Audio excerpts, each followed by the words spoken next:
Hi friends, you're tuned with an educational YouTube channel. No doubt it's a reliable channel for learning, so don't leave the page without subscribing the channel. Today we are going to learn fifth lesson of history titled Religious Trends in Ancient India. We will discuss 6 points in the lesson: Jainism, Buddhism, Judaism, Christianity, Islam and Zoroastrianism। 6 धर्म के बारे में हम इस lesson में जानकारी लेंगे, जिसमें का पहला है जैन धर्म, दूसरा बौद्ध धर्म, यहूदी धर्म, ईसाई धर्म, इस्लाम धर्म, पारसी धर्म। इन 6 धर्मों के बारे में जानकारी हम इस लेसन के द्वारा लेने वाले हैं। Towards the end of the Vedic period, the minutes details of Ajna rites acquired undue importance. वैदिक युग के अंतिम चरण में यज्ञ विधियों की छोटी छोटी बातों को अनावश्यक महत्व प्राप्त हो गया था। Only the priestly class had knowledge of those details. इन छोटी छोटी बातों का ज्ञान केवल पुरोहित वर्ग को ही था। दूसरे वर्गों को ये नॉलेज एक्वायर्ड करने की अनुमति नहीं थी। Others no longer had the freedom to gain that knowledge. अन्य वर्गों को उन बातों का ज्ञान प्राप्त करने की स्वतंत्रता नहीं थी। यज्ञ करने का ज्ञान सिर्फ पुरोहित वर्ग ही प्राप्त कर सकता था। The Varna system restriction became very hard in the course of time. वर्ण व्यवस्था के नियम और बंधन अत्यंत कठोर बनते चले गए थे। A person's social position was decided by the Varna into which he was born rather than by his achievements. मनुष्य के कर्म और पुरुषार्थ को छोड़ उसका जन्म किस वर्ण में हुआ, इस पर समाज में उसका स्थान निश्चित किया जाने लगा था। शूद्र वर्ण में जिसका जन्म हुआ वो कितना भी कैपेबल क्यों ना हो, लेकिन उसे ब्राह्मण वर्णों के जैसे ज्ञान प्राप्त करने की अनुमति नहीं थी, स्वतंत्रता नहीं थी। इस तरह वर्णों के जो रिस्ट्रिक्शन थे वो और भी कठिन होते जा रहे थे। व्यक्ति के जन्म पर से उसकी योग्यता निश्चित होने लगी थी। That is why from the Upanishad period we see that attempts were made to give a wider scope to religious thought and not restrict it only to Ajna rites. इसका परिणाम यह हुआ कि उपनिषदों के समय से ही धर्म का विचार यज्ञ विधियों तक सीमित न रखते हुए उसे अधिक व्यापक बनाने के प्रयास प्रारंभ होते दिखाई देते हैं। However, the thought in Upanishads focused on the existence and nature of the soul. परंतु उपनिषदों में आत्मा का स्वरूप, आत्मा का अस्तित्व जैसी बातों पर विचार किया गया था। It was difficult for ordinary people to understand it. ये विचार सामान्य लोगों को समझने में जटिल प्रतीत होते थे। सामान्य व्यक्ति के सोच की बाहर की ये बातें थी, वो समझने में बहुत ही कठिन थे। This gave rise to different sects that emphasized the worship of particular deities. इसलिए विशिष्ट देव देवताओं या ईश्वर की उपासना पर बल देने वाले भक्ति पंथों का निर्माण हुआ था। For example, the Shaiva sect of Shiva worshippers and the Vaishnava sect of the worshippers of Vishnu. जैसे भगवान शिव जी के फॉलोअर्स यानी भक्तों का शैव पंथ बन गया और भगवान विष्णु के भक्तों का निर्माण हो गया वैष्णव पंथ।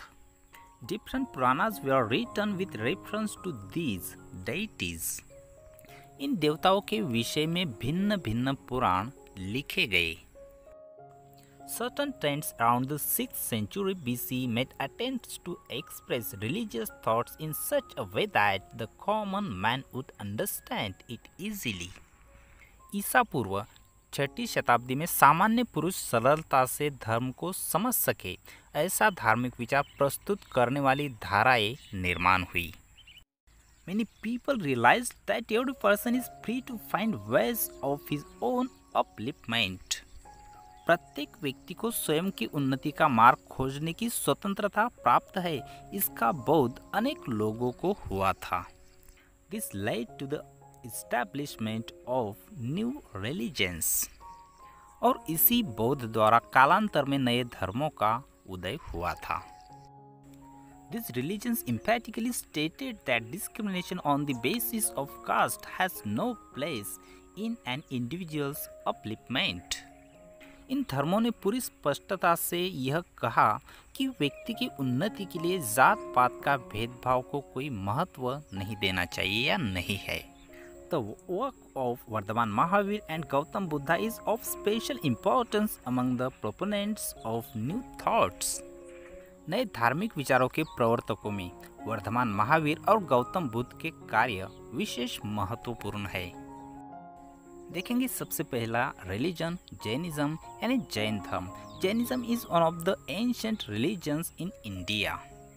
जैन धर्म भारत के प्राचीन धर्मों में एक धर्म है। This religion gives importance to the principle of non violence. इस धर्म में अहिंसा सिद्धांत को विशेष महत्व प्राप्त है। नॉन वायलेंस यानी अहिंसा जो तत्व जैनिज्म में है, बुद्धिज्म में है और महात्मा गांधी जी ने भी जिसका स्वीकार किया था। According to the Jain tradition, a person who reveals religious knowledge is known as a Tirthankar. Jain धर्म के ज्ञान को जो व्याख्यायित करता है उसे जैन धर्म में तीर्थंकर कहते हैं।